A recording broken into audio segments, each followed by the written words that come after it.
Hello, my name is Zach Valadez, and this is 321 Presents.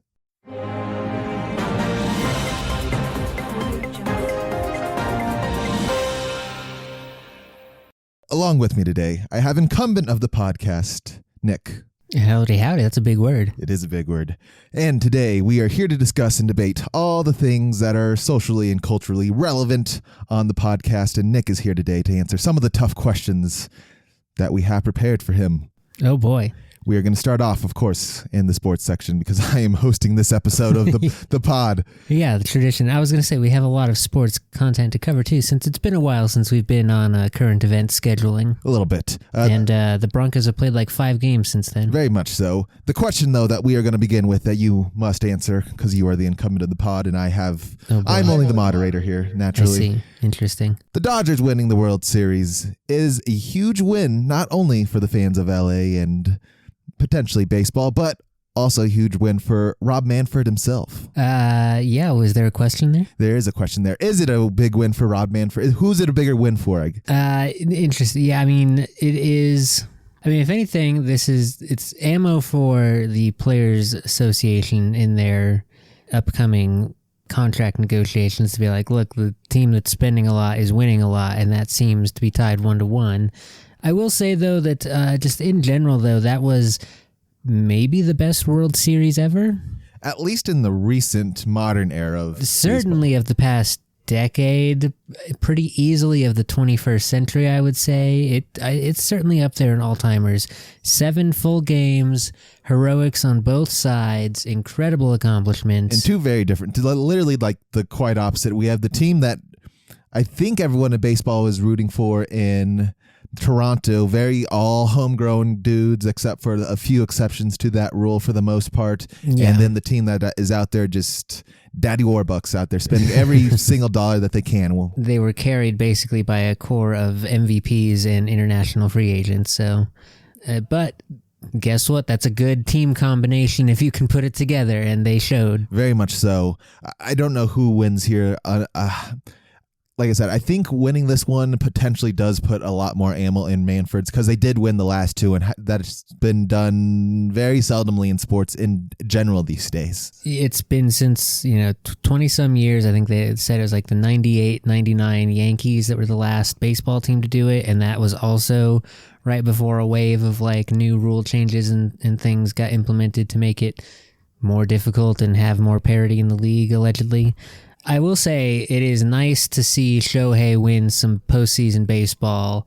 After suffering so long with the Angels, where him and Trout can face off in international play quite easily. Oh, but yeah. God forbid they ever win a game in whatever town that city may claim. Yeah, and it's very nice that we don't have to worry about Shohei being another what if he had gotten on the big stage story. He finally got to a team who was willing to do the work, get to the big stage, and boy, oh boy, up and down the lineup, delivery for the LA Dodgers. Shohei had a great World Series. MVP of the series, Yoshinobu Yamamoto, one of only now 14 pitchers all-time to put 3 wins together in the same World Series. Also a very expensive guy. Very expensive, but I mean, you need 4 wins to win the series. He got 3 of them by himself for this team. 2 of them within 24 hours of each other. 2 of them within 24 hours, and then 2 of them also complete games. That's full 9 innings. Nasty. He did that first start, complete game. Second start, like 2 games later, complete game. And then right after that, came out for 3 innings of late relief in Game 7. So yeah, an absolute all-timer of a showing for up and down.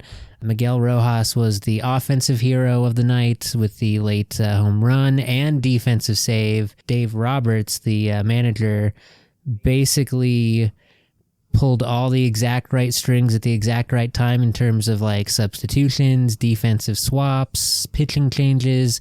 Literally the only thing he did was leave Shohei out there for 1 too many batters and let Bo hit that 3-run home run on him. Otherwise, they probably would have been pretty much a flawless game. Yeah, who was the former manager of the Dodgers who's over on Toronto's bench, was also a first baseman? That was Mattingly. Who still cannot find a way to get his ever so elusive World Series. Yeah, that's rough. and he has already announced since the heartbreaking end of the World Series that he is leaving the Blue Jays organization. Not retiring, though. He is open for another job if anyone wants to hire him. I'm sure someone will take him on as a manager, potentially. I mean, he was bench coaching or something for Toronto anyway. He wasn't the, he was like a batting coach for a little while after he had a little bit of a rough go there in Florida, the time that we all erase from our memory. Sure. Yeah. I mean, they can't all be bangers. But yeah, Mattingly can get a job pretty much anywhere he wants, except maybe here in Denver. No, and God forbid he ever do get an offer from us. I would burn it immediately. Did you hear that we do now have a new GM, head of baseball operations here in Rockystown? Yeah. Did you hear where we got him from? Yeah. Not a baseball team, if anyone was curious, because, that's normally where one would look to find people who are accustomed to managing baseball teams. You know what? I know what happened. The Monforts went and they got together as a family, and I assume they have a theater room in one of their probably very rich houses. They said, let's get together and let's watch this crazy Apple special called Ted Lasso. Yeah, there's something like that. No, in fact, the thing I was reading about inside sources, that they had like the assistant from Arizona and I want to say like one of the Cleveland Guardians executives as well, who were like interviewing, but then both were not interested in taking the job for the term in terms of like how much rebuilding that we need as a franchise with such little. You are getting a blank slate, which is good and bad. No, you're getting a blank slate that is 10 years behind every other club in the league. You're getting a blank slate, like a blank slate with nothing to draw on or draw with. Those will come later down the road once we get eligible again. You have to find your own with the very thin payroll that we're offering. You must make fire and turn this ember into a pencil for you to write on this board with. Yeah, no. Paul DePodesta is our new head of baseball operations, and he comes to us from 10 years of experience in writing the ship for the Cleveland Browns. Oh, yes. You know how well that project's gone. Writing ship, scuttling ship, same as same. Yeah, so that was the closest we could get to a baseball guy. Now, granted, before he spent the 10 years trying to fix the Cleveland Browns, he had been an assistant to Billy Beane, a la Moneyball. So, that means he's good at analytics and numbers. And to be fair, we were not that is probably our biggest weakness. It is a huge weakness, and one that, again, it is like the main thing that people outside of the organization criticize us for, is for having basically no analytics department. The few positions that there were being filled in the last couple of years have all basically jumped ship. So I don't think there even really exists a scouting or an analytics department, when I'm sure the Dodgers have a 30-person team on that. Yeah, they can afford that, and they've been doing good enough that they can find people who can pitch full games and pitch 3 games in weeks. And a surprisingly good strategy to invest in the information department in baseball. We'd be surprised as to how helpful that is sometimes. Indeed. But yeah, that was all my baseball notes. Next topic for note here, Mr. Incumbent himself. Oh boy. Are the Denver Broncos the best team in Colorado? Ooh, no. Ooh. I don't think so, because the categorization of best team, it would be the inclusive all roster. Exceptionally good defense, best defense in the state by a mile. That offense is so dookie that they do not get to qualify as a team. To be fair, though, the outcomes speak for themselves, and that is just it. That is a team effort, whether it's everyone contributes to the group project or not. We're getting the W's, and I do appreciate that, but no, team as a whole, I would say probably Nuggets and then Avs 1-2. Here's where my argument comes for this. I do think the Nuggets are probably the best, because overall I think they have the most cohesive team. What a roster construction right now. They're nasty. They've had a couple of rough games, one of which Steph Curry has ruined from us and stole from us, which we talked at nauseum last couple episodes ago, and another one which sometimes you just can't throw a marble in the ocean. It just be that way sometimes in the basketball world. The only reason I'm questionable about the Avs is because the Avs have something the Broncos do not, and that is the fact that they have a little bit of a problem closing out the close games. That's for sure. That is definitely a problem that the Avs do possess, and they are still winless in overtime games. And I was going to bring this up to you, and I waited for this podcast that we now have that we must speak about topics on. Yep. It's not really strange that they can't win those, because we also could not win on a power play, which is also like man down sort of situation. A little bit. The power play issues is kind of a, I would say, slightly less related. It's not exactly one-to-one. They kind of stem from the same issue where, like, on paper, you think that we should be very good at both of these facets of the game, and the fact that we're not is a little concerning. But, yeah, I don't know. The power play issue is more of a two-pass happy sort of thing. The overtime issue is, I don't know exactly why we are not just dominant. More or less, teams now have 3, 4, 5 years worth of Cale Makar and Nathan MacKinnon A moves to have downloaded into their defensive playbooks. So the go-to moves that our top two guys try and set up tend to not be there as often. Most teams will be like, hey, let Val Nichushkin beat us, let Brock Nelson beat us, let Arturi Lehkonen beat us. We're not getting beat by Cale and Nate. Fair enough. That's my best diagnosis of the issue. And it's a pretty good problem to have, all things considered, about a month into hockey season, where the Avs now sit first place in the league, best record, still only one regulation loss, so we're still at least getting some standing points for those OT appearances, even if we're not closing them out. Yeah, do we want to talk more Broncos first before I jump into hockey? We can talk more hockey while we're talking about it, because we've been on them for a little bit here. Alrighty. The other exciting thing I get to report since we last talked about my Avs is that we got the demon slayed early this year, and as right along with my wish list, before Christmas, we got an extension for Marty Necas. Was that on your wish list? Yeah, I'm pretty certain when we asked about Marty last time we touched on it, it was like, what is the scenario going forward? And I said, best case scenario is we get the extension done before Christmas time, and it's done and taken care of, and no one has to worry about contract stuff for the back half of the year. And that's essentially where we got to. Thankfully enough, Marty signs for 8 years and $11.5 million. And that number did wrinkle some feathers, because it's only about $500,000 less than Rantanen got in Dallas. But I will say this year's taxes and things too. Taxes, and then this is a different year's salary cap with an extra, percentage of room. This year's 11.5 is not the same as last year's 11.5. Fair enough. It's a slightly better deal for us, especially when a lot of other guys are now in that 12, 13, 14 range. 11 for Marty for 8 is going to look pretty good. And now our biggest concern is the long-term extension for Mr. Cale Makar, which we can't even start talking about offering him deals until next offseason. But we're already buttering the bread on that one. We let his little brother Taylor get his first NHL game. Which means we're holding his family hostage, you see. There's multiple ways of looking at it, but yes, we do have the rights to both Makar brothers.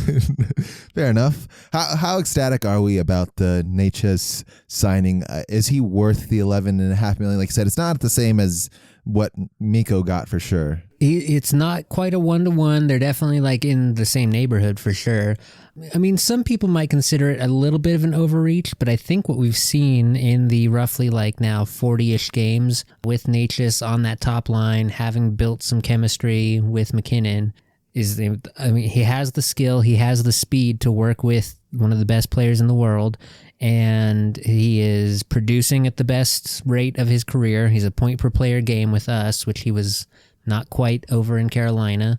So if we continue to get this version of him, which is activated kind of now in a system that promotes him to use his strengths, as long as he keeps up the defensive end of the bargain, because the play fast system does require you to play fast in both directions. Can't have him slacking off on defense, that sort of thing. But I think, yeah, we'll be very happy if we can continue to see the Marty Necas we've had so far for 8 more years. And then what else in hockey?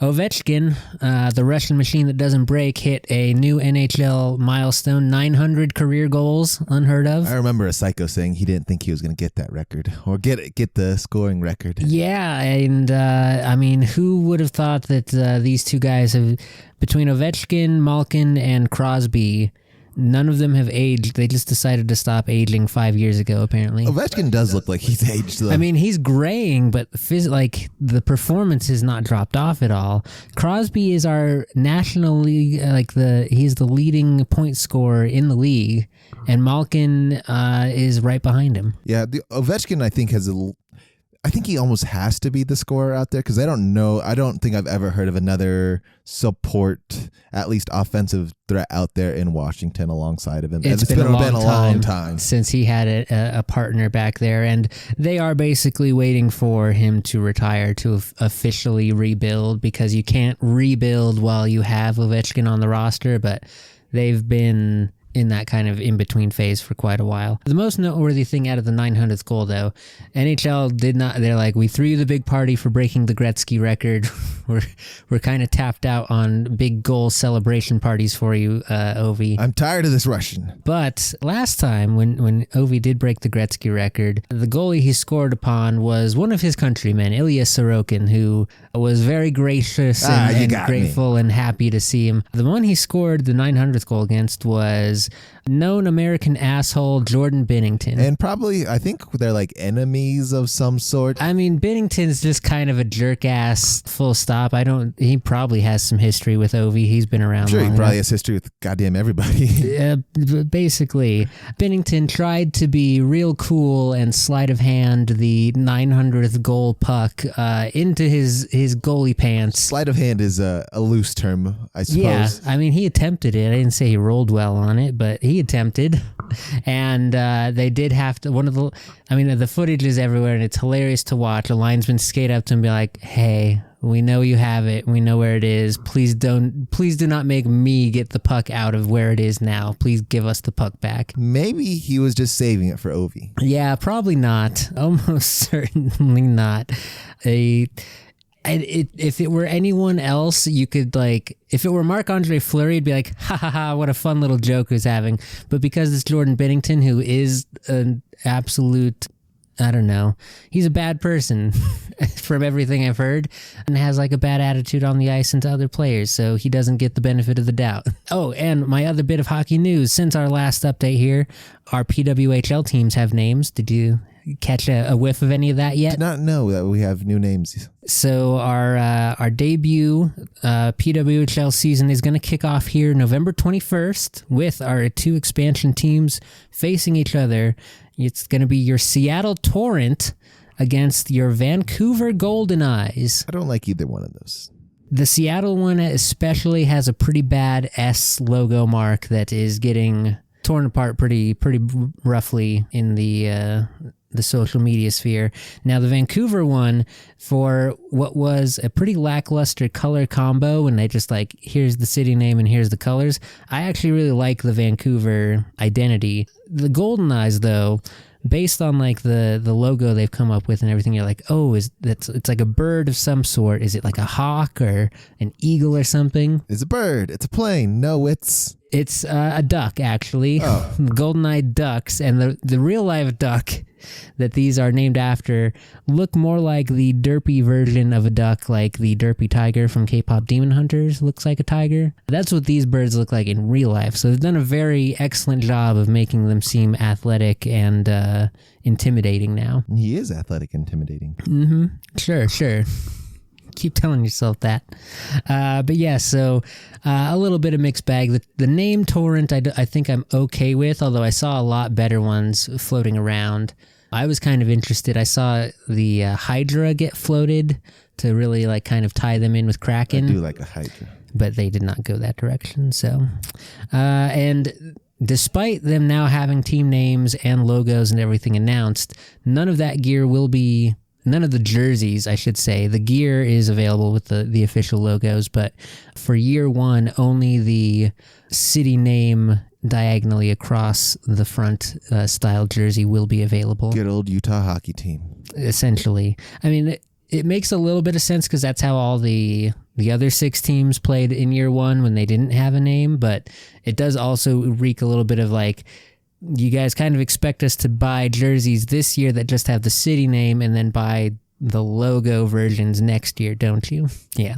So that's all my hockey news, though. Yeah. Avs updates, contracts all taken care of. Bennington was a jerk. PWHL names. Yep. Got them all.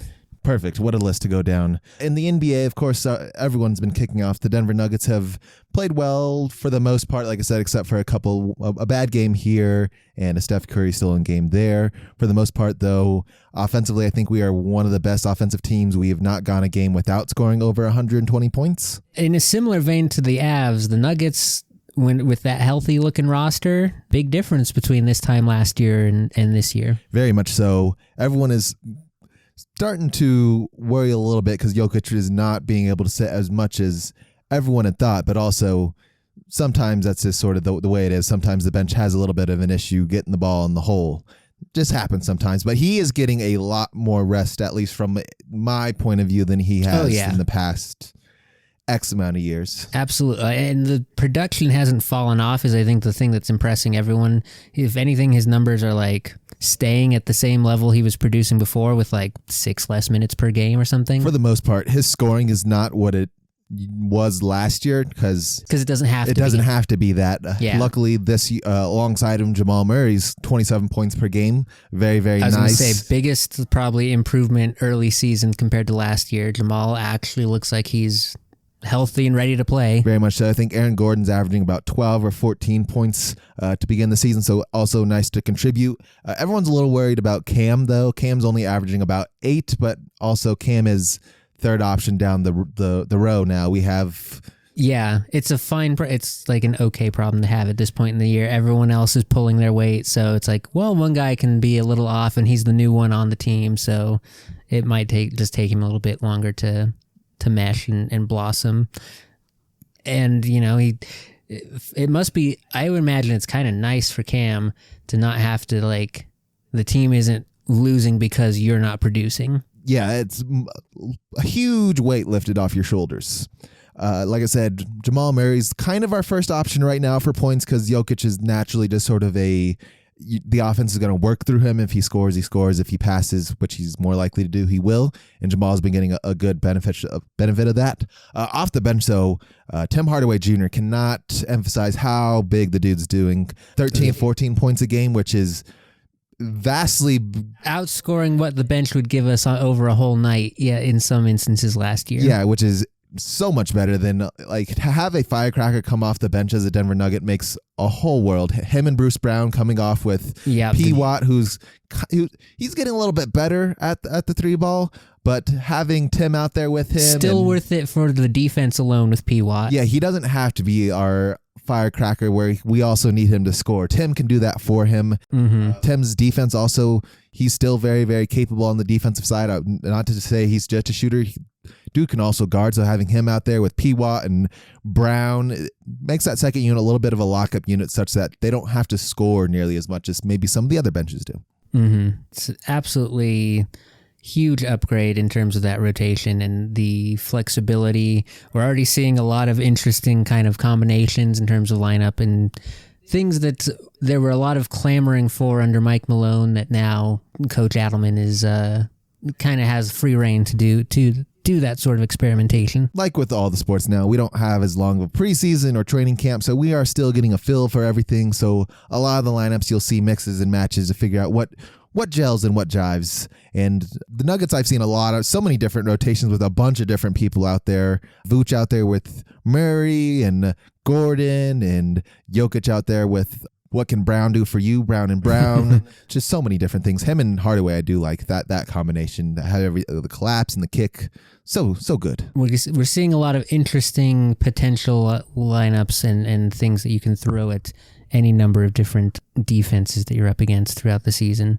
But yeah, so far up and down. That roster's clicking very nicely. Yep, they are, I do believe, second or third place in the West, only behind, of course, the undefeated Oklahoma City Thunder, who have not lost a game since, I think it was like last September or something like that. It's been a long time. It had to be sometime in the... They haven't lost in 2025 yet. That's pretty wild. I guess, yeah. Well, since the Nuggets beat them, but an actual regular season. Yeah, an actual regular season game. They did lose some playoff games in there. They didn't lose. They haven't lost a game in 2025.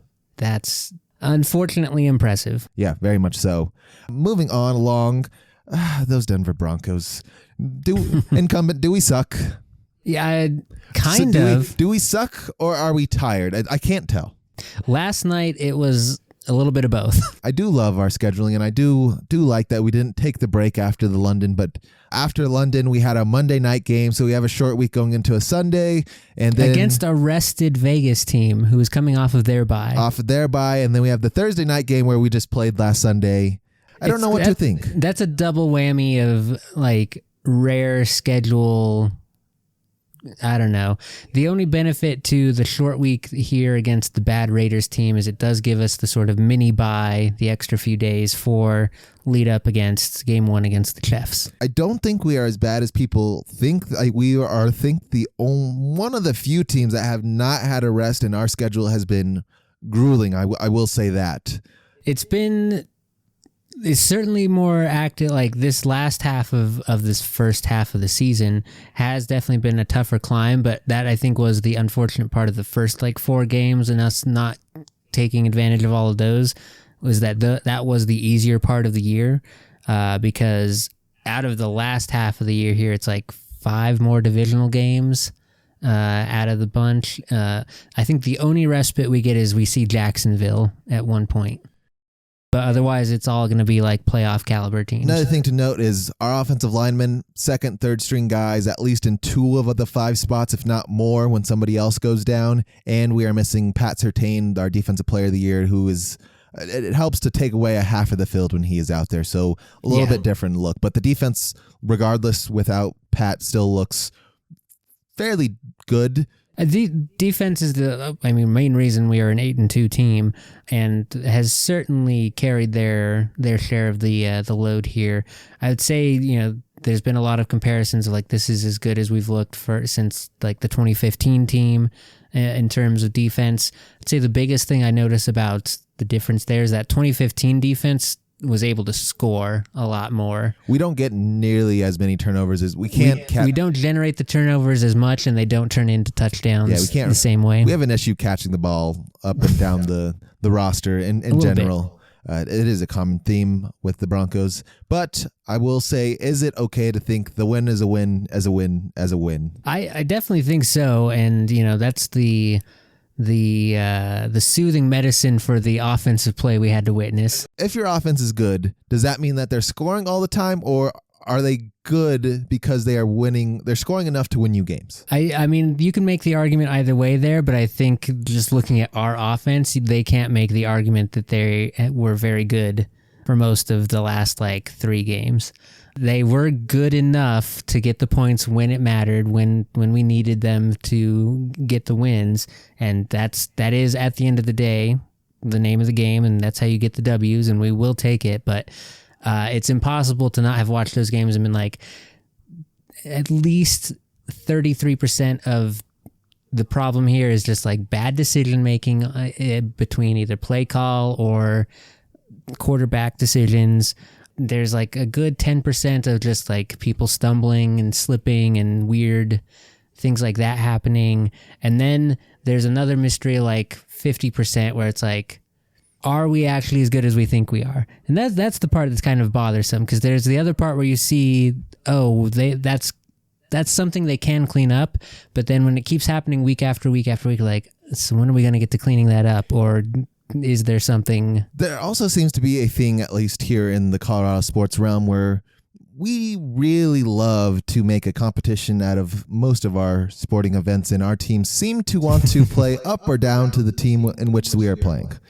Yes, there's absolutely that. I mean, there's a lot of compounding factors on this Thursday night game, but as a little aside, it's very funny to me that league-wide Thursday night games have this reputation as being absolutely I was terrible. about to just ask about this after we finished up, but I am of the mind that we just need to throw the Thursday night game away. We have enough AWS data, and I think they could support that. I do not remember It just leads to more injuries, bad football. any good Thursday night game because everyone's on a short week. How can you have a good football game? Exactly.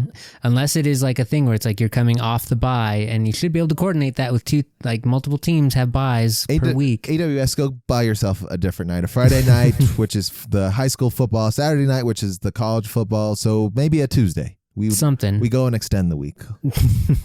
That'd be...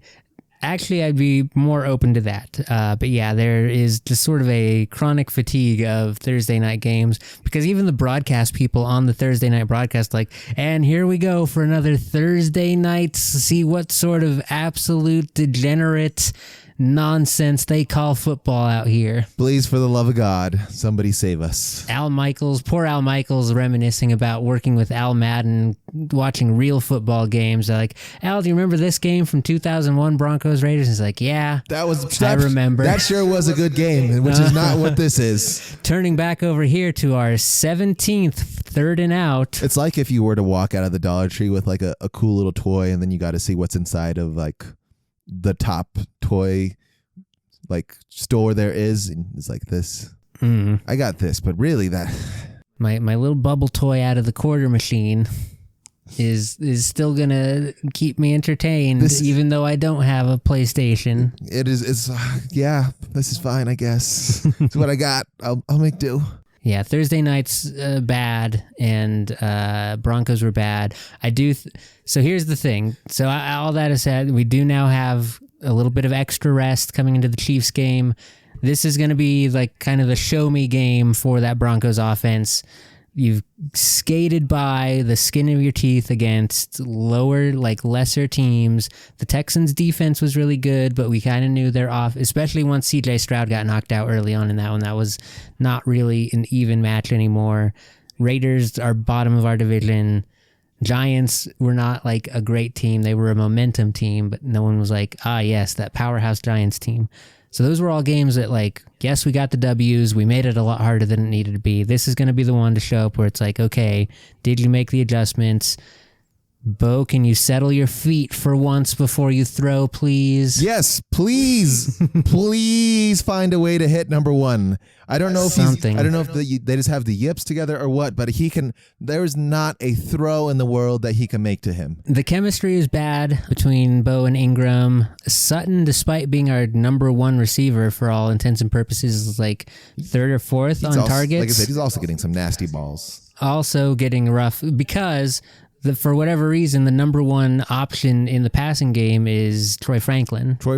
Or we're going to dump it out to the flat to Harvey. Or watch poor Tyler Bidet trip over his own feet trying to catch a ball and run at the same time. The poor kid just can't do it. I respect Tyler Bidet as much as anyone can. He made the roster. But God, I hate seeing 28 out there on the field. Every time I see it, I'm like, get Cross out now. I just rather punt it now.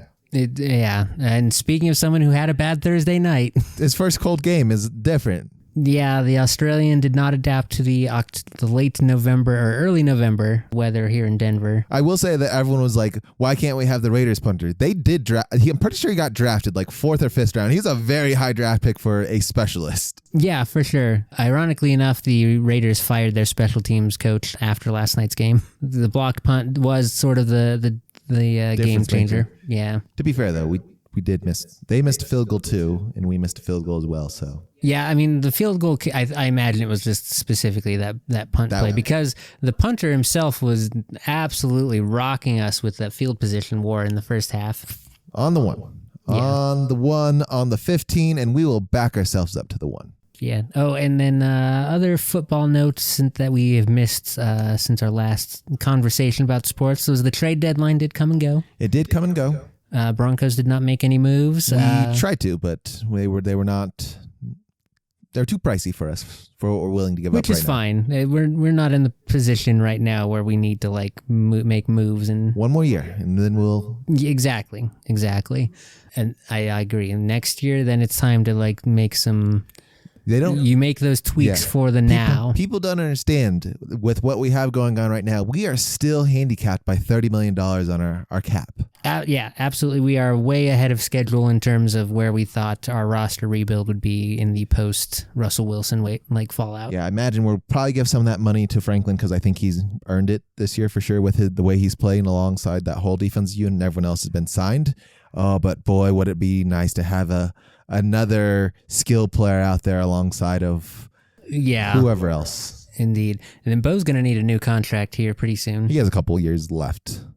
How many years is the rookie? I think they're a 4 or 5 year, and he's on his second year. So we have at least two more. I was thinking 3 year, but that checks out. Yes, I think the big trade deadline news though that I saw was Jets fire sale. Yeah, Sauce Gardner in particular out to Indy for 2 firsts and a player. I don't remember who they got back. Not a Sauce Gardner level though. No, that's an interesting one because everyone is saying that they basically fleeced Indy, which is like maybe, but also I don't know how much Sauce is giving into his all for this team here, who is just destined to be less than mediocre. Yeah, I mean, for sure, it's for the Jets more beneficial to have gotten the 2 first-round picks because you're not utilizing a top cornerback this season. That's not going to save your year. That's not going to get you in the playoffs or anything. Which is exactly how the Colts owner went, is like, do you just want to end the suffering now? Exactly, yeah. That being said, though, I think the take that I saw that I think is most realistic is that the Jets executives and front office people who are there pulling in those first-round picks are probably not going to be the ones here to use those first-round picks when draft time comes around. Like I said, that team is so fickle in the way they've held on to any of their coaches or managers. Probably the hardest professional sports team anyone can work for, except for maybe the Carolina Panthers. Yeah, I mean, it's an inglorious list of football teams that you wouldn't want to try and be the coach of or GM of or anything like that. Dallas did also get a little bit of a boost on the defensive end, which Lord knows they need it. Their offense very capable of scoring from what we've seen, but barn door is all open for anyone to come in on that defensive end, which hopefully they fixed with the new linebacker they got and defensive tackle they've got to hopefully make up for what they've been lacking without Micah. Yeah, that did seem very much like secondary patching of the holes from that Micah trade that happened at the beginning of the season. And I mean, maybe it worked, but I don't know. Dallas doesn't. That seems like a patch job on the Titanic again. The Jerry Jones way. Exactly. And the funniest one is Jacoby Meyer getting traded to Jacksonville, where he just went and talked a bunch of smack to all the dudes the week before to end up being like, hey, guys, I'm here.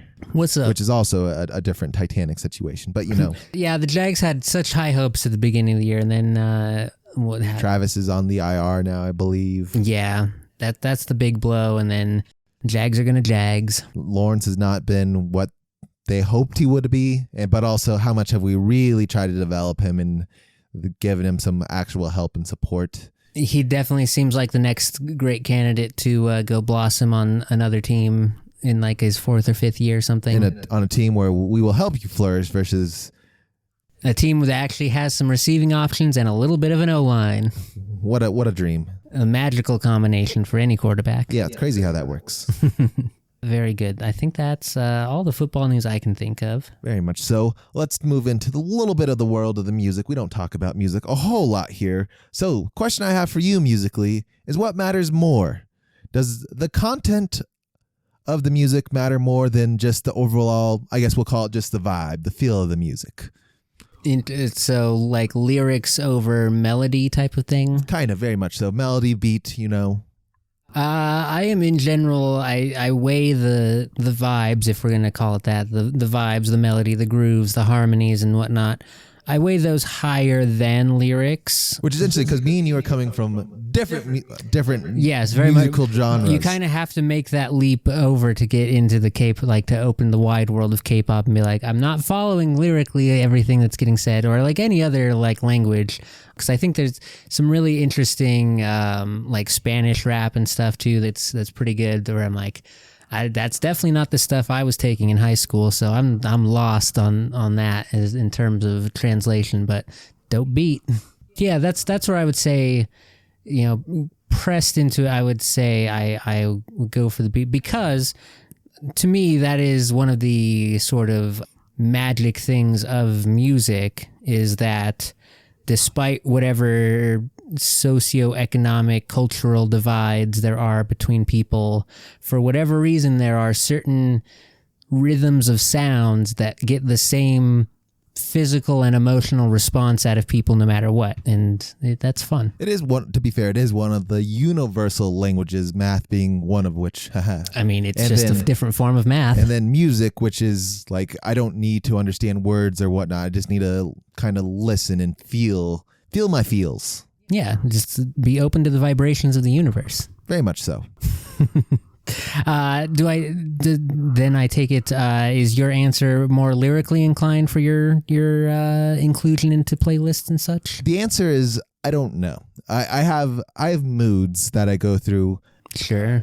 Depends what I'm listening to. Like K-pop is a little bit more of the sort of the vibes and what feels good to me. When I'm I mean that I feel like that's the same for all types of music, but it's mostly when I'm really into my like hip hop rap phase do I really start to delve deep into what the lyrics are and what they're saying and the story that's being told. I think there's a little bit of a caveat, for R&B hip hop, because the lyrics are so much more integral to that genre, that format in particular, where that's part of the challenge, is getting good like rhyme scheme, flow, timbre, that sort of thing. So I would agree for you on, like, in that case, I am more paying attention to the lyrics. Can crash an otherwise good beat out of being like, nah, I can't. If they're doing that sort of sloppy, I cannot tell you how many times on my Spotify discovery where the beat comes in, I'm like, all right, I can feel this, and then as soon as the rapping start, I'm like. And skip. X. Yeah. Not even a skip. It's just the X. Oh, don't boy. Ever hide this from me again. I don't ever want to hear this again. Wow. Taking the axe down on strike one. The first impression really matters, I don't disagree 100%. But yeah, I'm trying to think if there's any other exceptions I have to a vibes first rule. There are, I would say it's a rare occasion, and this is, you wouldn't have this because you're not a musicals guy, times where, and it is pretty specifically in like either shows that are trying to do a musical episode or just like actual musicals, where a lyrical like phrase or something will carry over an otherwise less interesting melody. Like there's a couple tracks on Hamilton, I would say, that are like, because of the Lin-Manuel rap, it's better than if it didn't have that rap on it. It's musicals and the rap hip hop scene is probably the only place I would say the lyrics outweigh the vibes. Yeah, it's interesting because I saw a very similar conversation on a different podcast where it's mostly hip hop specific. It's like, how much do BPMs matter, like the beat and the vibe, versus what lyrical content I'm actually taking in, what the story is being told. Now that's interesting too, because I had one of the Spotify like BPM playlists recommended to me, and I didn't really know, like I don't really pay attention to the BPM thing, but I did find there was a 120 BPMs playlist. I was like, oh, this is all of some of my favorite bangers.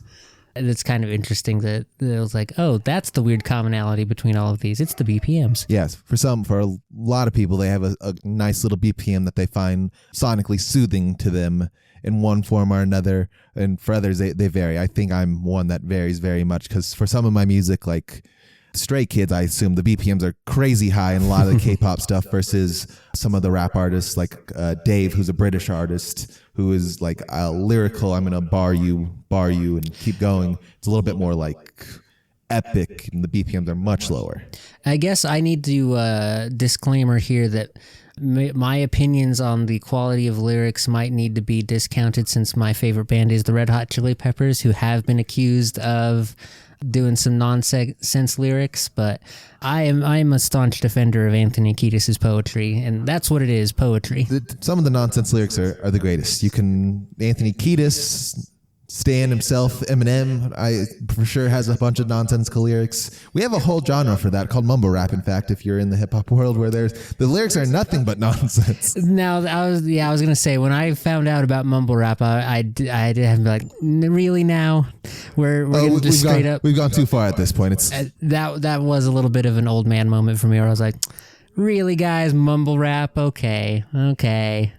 We're not even going to try to do the thing that it's about. All right. But then, yeah, like most things, you give it a try, and even if the fresh version of the ideas don't always work, you give it a little bit, and it gets somewhere. There's usually always an exception to the rule, or someone who just finds a way and takes the art form and makes it so special. And maybe not everyone gets to do that, but maybe there's a few out there. Indeed. Anything else while we're in the music topic that you'd like to talk about? I do have a little bone to pick with, I believe it's Kaiser Permanente, who have taken one of my favorite tracks of all time and are now using it in one of their commercials. And I guess this is a topic of discussion.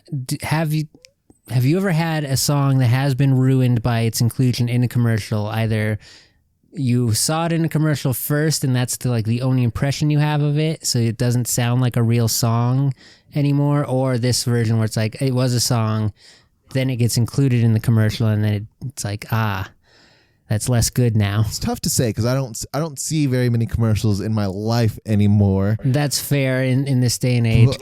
But I will say, I don't know if I've ever...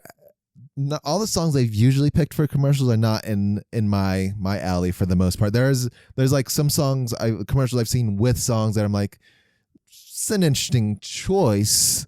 I think the biggest one I can think of that's probably a good example of this is Queen. At least like 7 or 8 different Queen tracks are like, first thing I think of is like car commercial, like dog food commercial, something. It's very unfortunate when you hear it like out in the, like if you go to like you're listening to music on the radio or something, and it's like, you're my best friend. It's like, nope, that's a commercial song now. You're not a listening to for fun song anymore. What happened to the old days of making their own jingles? Yeah, right. They got too lazy and just want to license things now. But yeah, On Melancholy Hill off of Plastic Beach by the Gorillaz. One of my favorite songs too.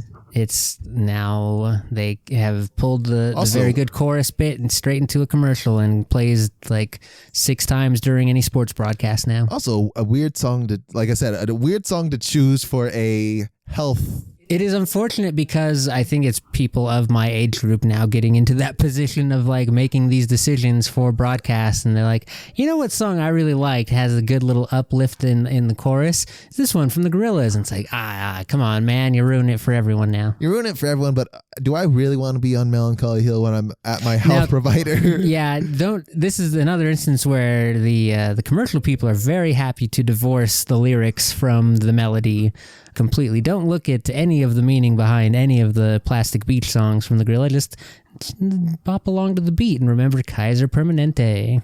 Hey, and Kaiser, if you'd like to recompensate us for this extra plug for your advertising campaign, we'll send an invoice along. Yeah, I don't know if they're gonna do that after. This was a great ad read. What are you talking about? Yeah, we kind of judged them from their song choice, but again, like I said, Melancholy Hill health practice. Very few days do it. I have an issue here, and I guess I forgot to put this in the sports topic.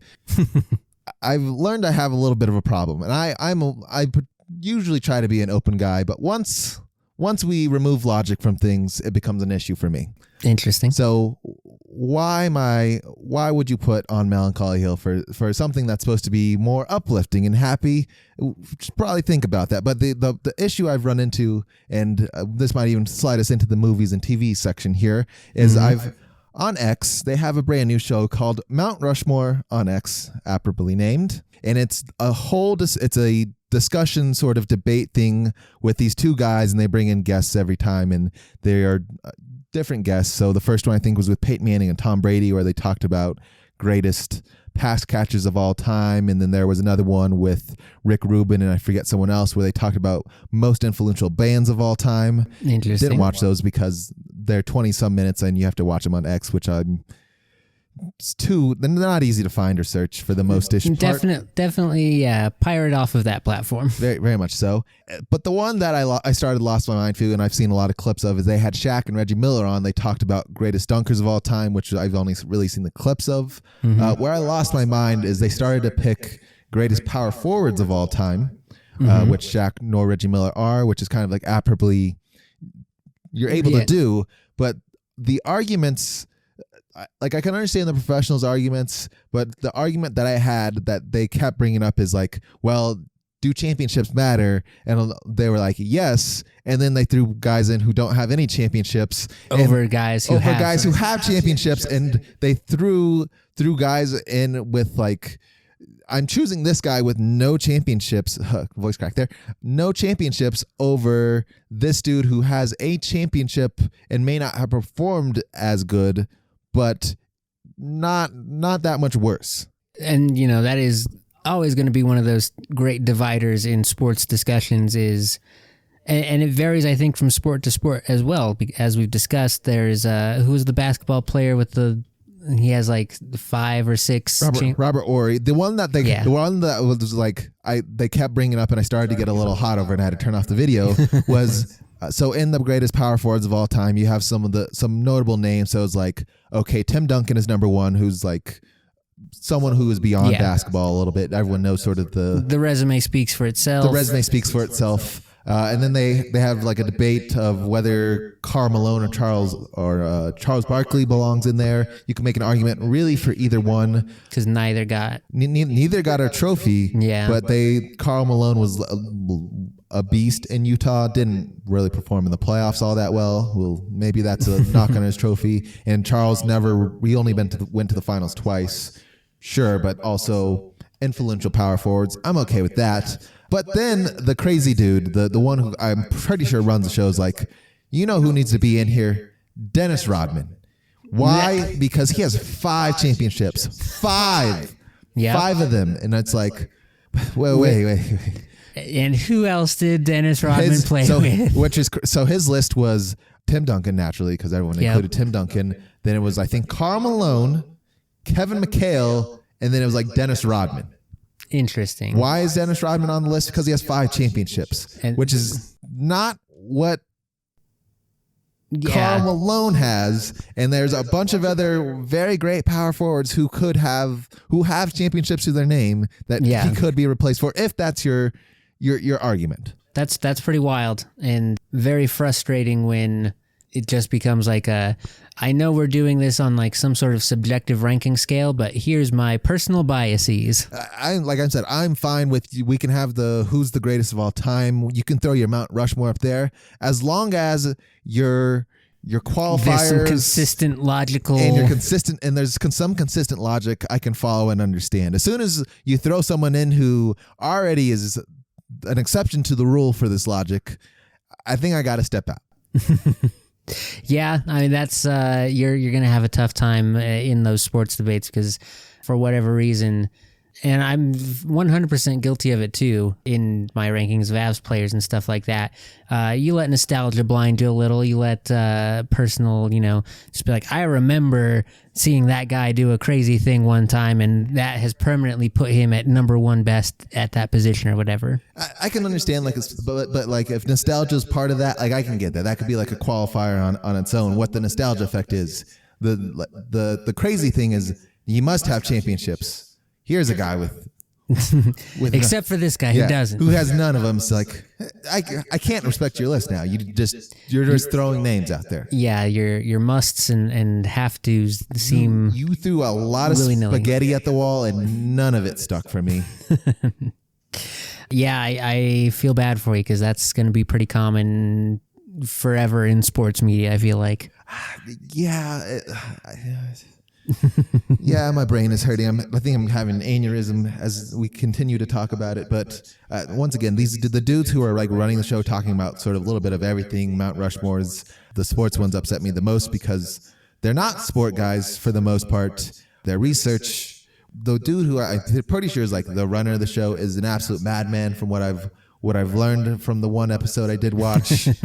I mean, you have to be a little bit to be doing a X-exclusive series like that. Papa Elon is paying, you know? Somebody's making some money somewhere. Yeah, I'm sure the money's moving around. Very much so. But yeah, well, why don't before we end the week here, calm you down a little bit with some healthy distractions in the video game world. Last we left, we had both been about a week into Pokemon Legends, and I'll be darned if this has not been one of the hottest released seasons of recent memory, because the list of games that we need to keep checking out just keeps growing longer and longer here, faster than I can knock them out. I mean, as you get toward the holiday season, that's where everyone really wants to release their games. Ideally after Black Friday, but before Christmas. Certainly you want it available, in time for holiday shopping. Do we have any final... Now, have you gotten to a credits roll at all on Pokemon Legends? Okay. Life, health improvement for me, Pokemon. Mm-hmm. Every other game does it. Skip credits? A few, yes. Please let me just... I don't even need to skip them. Just let me fast forward. Please. Please. I love all of you guys. You guys did a okay job. Please just let me skip credits. In other quality of life requests for the Pokemon franchise, the ability to skip the end credits. Interesting. I mean, it certainly should be on there. That is a pretty standard... Like I said, I don't need to skip. Just let me fast forward. If you let me go 2 times... I think if you're already putting fast forward in there, you might as well put the skip in there. I can understand not wanting to skip the whole thing, because like, look at what our team did together. Look at all these great people who did great things, and I'm all for that. Go get your credit. Go do it. You deserve that, and the people who care about the gaming world and the art and all their accreditations, they deserve to see all them credits. For those of us who need to get to the end game missions, fast forward, please. Yeah, that's always the transition out of credits back into game world is always funny and interesting to me. I will go ahead and say I have not hit the credits yet. I'm still ranked B, I found that I did not quite have the team makeup I wanted for this last batch. Well, not about last, but this next batch of the Mega Evolved Pokemon. So I'm raising up a few of the babies out of my boxes before I go take them on. Yeah, I think I just threw some people in my roster. I was like, I'm just gonna. Most of them were like usually the pseudo legendary Pokemon, which is like I'm gonna go just level these up, add them to my Pokédex anyway. And those seem to be serviceable enough for me to sort of take out everyone else. There are a few, heavy hitters, just like you get someone with a Hyper Beam, and that's pretty good for a lot of stuff. I'm not a fan of a Hyper Beam. I don't like a normal attack. Doesn't do anything for me. But it's so big in this one. Doesn't do anything for me. It's a huge Kamehameha wave. It takes forever to look. I'm just taking blow after blow. I can't do that. That's fair. So, end game kind of overall thoughts on Pokemon Legends now that we've basically, you've digested the core story. I would say 90% of the way there. And we do now know the DLC, which does include more story, more characters, and more Pokemon, will be coming out December 11th. It's been a while since I bought a Pokemon DLC. I'm interested to see, because one, I did have Raichu on my team, and I was a little sad I didn't get a Mega. Boy, would it sure have been nice if I had if he had a Mega. If I had a Mega evolution for him. But I felt the same way about my Greninja, my Delphox, my Chestnut. All you needed to get the stones out of like the online battles or something. Which I just don't want to do. Yeah, there should be another way to get them. That shouldn't be the only way to get those Pokemon they're making. Wanting to really incentivize going to play online, but also you do not realize how many nerds are out there in the Pokemon world that are just grinding, and I have no to little desire to go take them on. The competitive scene in Pokemon battling is the only good thing is that it's fresh for everyone for this game to learn the ropes, but now that we are like 3 or 4 weeks past launch, there is a firmly established meta, and the rankings speak for themselves now. Yeah, for sure. But overall, it was a rough story experience. It wasn't as bad as I think everyone had made out, but it was fine. Just comparatively to other like games we've played that have good, engaging stories, this is like going at a snail's pace, holding your hand. The pacing is a little would be too kind. Is off on this one. It feels like one of those stories where it's like we're building something up, and then it's like we only have one more episode left. Yep. We got to close things up in this guy, and then do the final for the next one. Like, Basically, yeah. You kind of rush to the finish line. I don't even know why they bothered putting like options for dialogue response for a lot of these, because they're basically mirrors of the same thing and lead to the exact same tree. I did learn that. They did.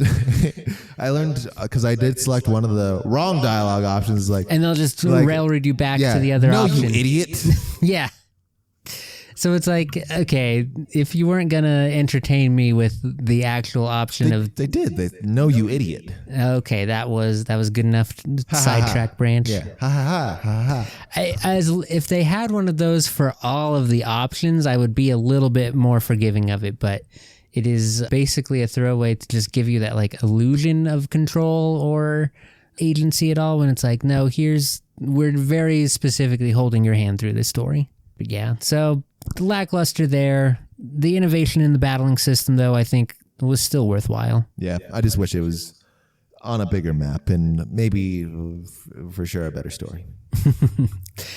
Have you seen much about the DLC yet? I have not. I haven't looked much into it because I usually wanted to give the game a go before I buy any DLC. Like I liked was Sword and Shield the last one. Sword and Shield had Scarlet and Violet. I think they both had expansion packs. They did. I didn't get the Scarlet and Violet one. Like I liked the Scarlet and Violet for the most part, but after I played the full game, I was like, I don't really feel like I wanted to do more here.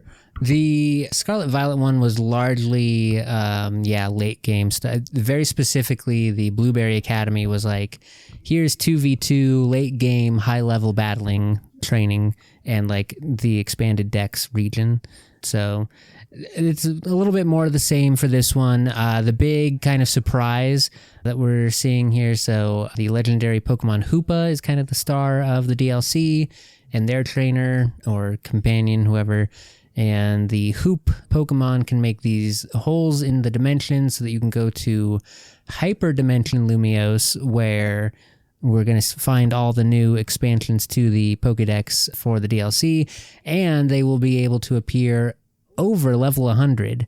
We got in the little video that released earlier this week to see a level 143 something and a level 164. So what that means for the franchise as a whole. Get to training. Yeah. If you thought getting to level 100 was fun, wait until you try level 200. I'm not even to level 100 yet. Yeah, I think my highest level is like a 70 something now. I'm at 91 right now. Okay, you're not far off though, at least. And that is a thing that these games do make level. Like this is the easiest Pokemon game to level up in. They throw that experience candy out around pretty easily. They do. I'm finding it a little bit more difficult leveling in this one because I can't. Depends on because I went and I was like, I'm gonna go finish my Pokédex, which I am only 3 Pokemon away from doing so in current time. But it's tough for the Pokemon who need to go level. Like I need to go hunt candy, which is not as fun as going to beat up Pokemon. For sure. The mechanisms by which you gain the experience is a little different, and there are not quite as many like easy ways to get the big chunks all at once. But for the most part, the game is throwing it at you left and right. So yeah, that is now. I have also been distracted away from Pokemon Legends by one of the other new releases from the last couple weeks, Outer Worlds 2.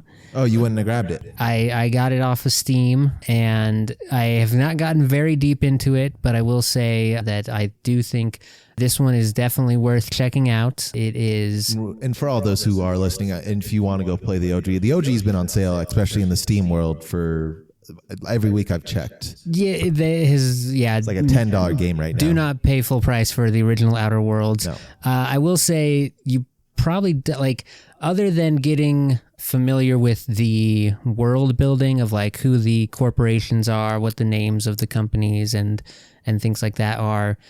You don't really need to play the original to jump into Outer Worlds 2. They do a very good job of introing the flavor and like sort of vibe of the world that you're jumping into.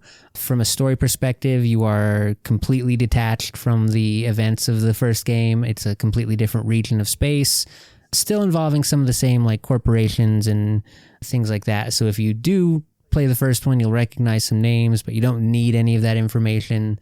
And you are kind of given blank canvas to like, you are part of this Earth Directorate. So in this, the Outer Worlds world, the gameplay happens in these space colonies who receive their assistance from ships that come from Earth. And you are on one of those ships coming to this new system. The events of the prologue happen, and then you do a little time jump and thrown just basically willy-nilly with a kind of rough objective of like, here's what your orders were. But this is very much a game where if you just want to do whatever you feel like and disobey orders directly or go coordinate with whoever, this game will absolutely let you do that. It'll give you if you want to spec into like a very like talkative, persuasive person, you can do that. If you just want to be able to hit things real hard, you can do that.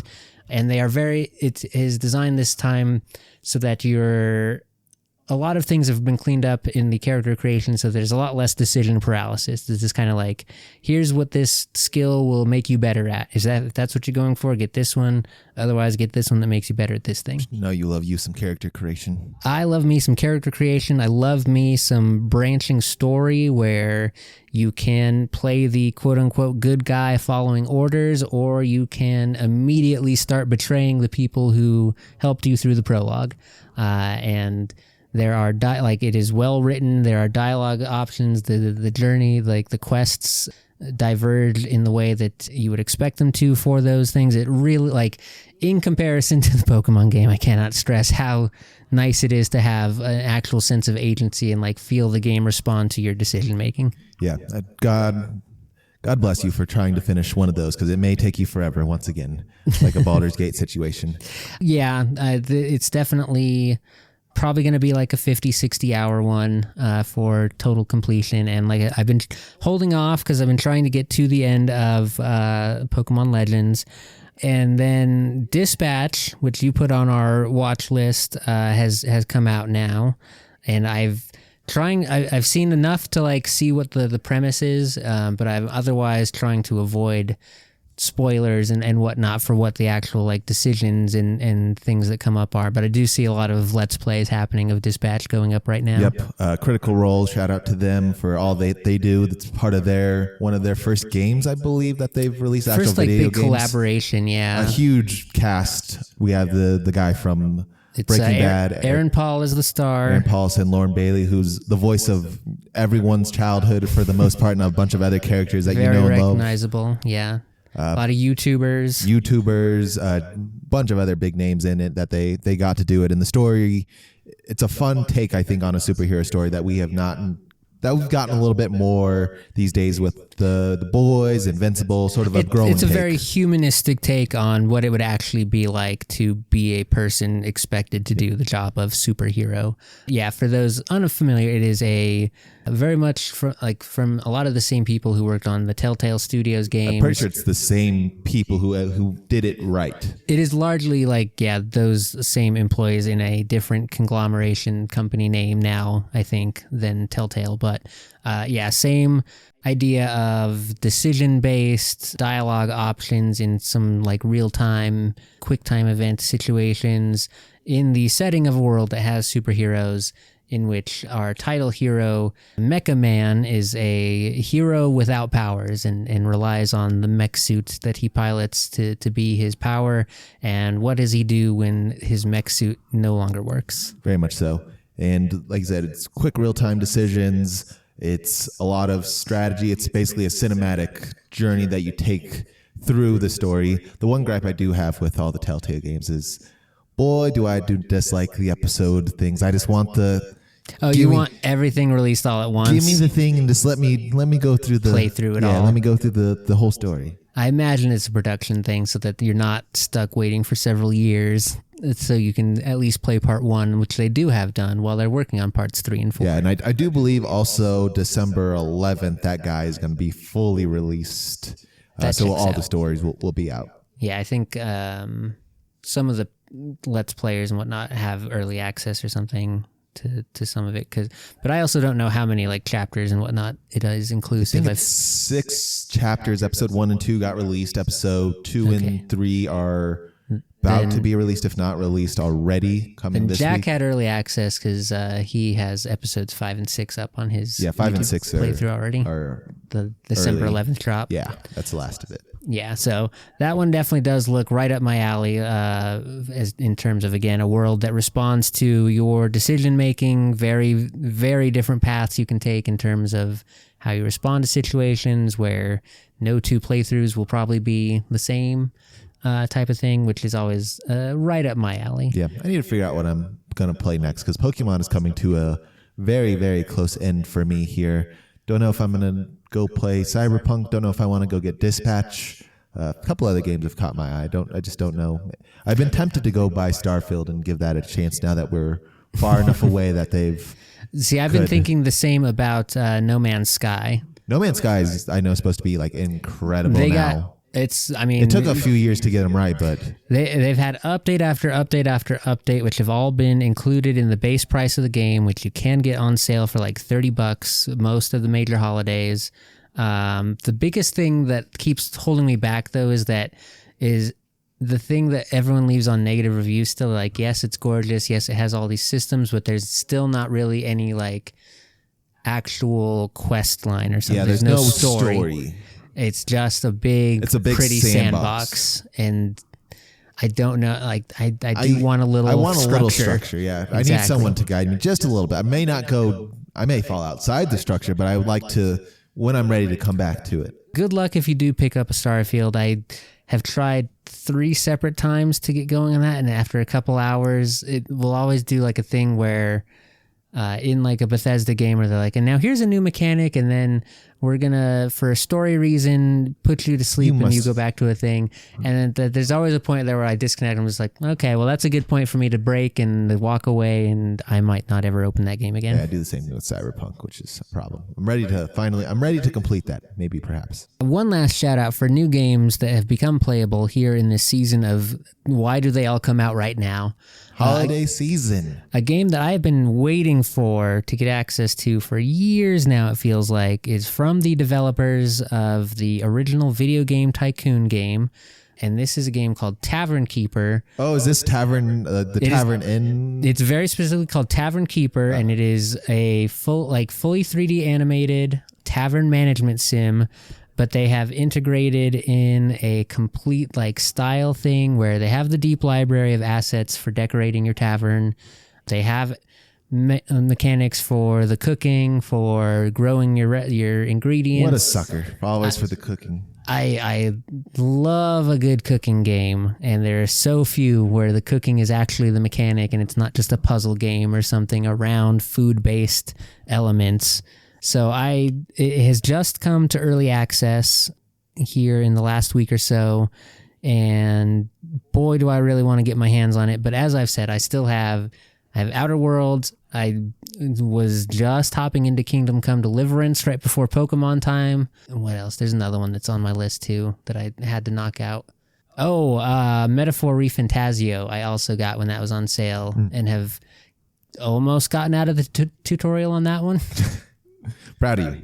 I got my big summon guy. I don't remember what they're called. They're probably called metaphors or something, knowing the way Atlas does their naming convention. Sounds about right, actually. So, yeah, I've got a full plate ahead of me for the holiday season here. Yeah, the other game that I've been interested in that you may also like is it's called Hollywood Animals. That does sound familiar. It is a strategy / tycoon type of game, but you are running Hollywood and you are the producer of a movie studio, and you go through and just try to hire the execs and whatnot and make your own movies and do that whole sort of sim.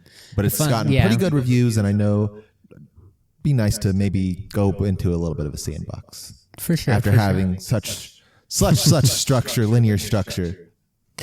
Yeah, I guess so. So that is, a good list of where we're going. And then I don't even know if there's still probably a couple more games coming out before the end of the year. Oh, for sure. But before, I think, December, I'm pretty sure we have some big hitters coming along the way. Oh, Kirby Air Riders. There's a new Call of Duty out. Might be it. Metroid Prime for the new Metroid Prime. Oh, for some folks, Switch. that is very huge news. Octopath Traveler 0 for fans of the Octopath franchise. Yeah, I think this is kind of the hot release window here. We got all the big stuff out of the way now. Everything else is early on in next year. So yeah, Ghost of Yote, play that. Dragon Quest 1 and 2 HD, the 2D HD remake is also out. That's those have been very good refreshments on the classic Dragon Quest franchise with all the new quality of life updates of 20 years of JRPG innovation. Like skip credits. And the very gorgeous 2D HD stylization that they do on those old pixel games, which I am a big fan of. Yeah, I do like me a 2D pixel. As long as I get some 3D, maybe somewhere along the way. So plenty of good, make that our unofficial preview for holiday guide to gaming. For sure. With that being said, take us out. Oh, yeah, I have to do that. Thank you, everyone, for sticking with us for another week of 321 Presents. I have been your host, Nick, with my co-host, Zach. If you're listening on Spotify, go ahead and give us a follow. A 5-star rating would be much appreciated. Same for Apple Podcasts. We'd love if you could give the show a follow there and leave a lovely review to tell people your favorite part of the show, what you'd like to hear more about, less about, all that good stuff. You can find us on the social medias. We're on TikTok and YouTube at 321 Pods.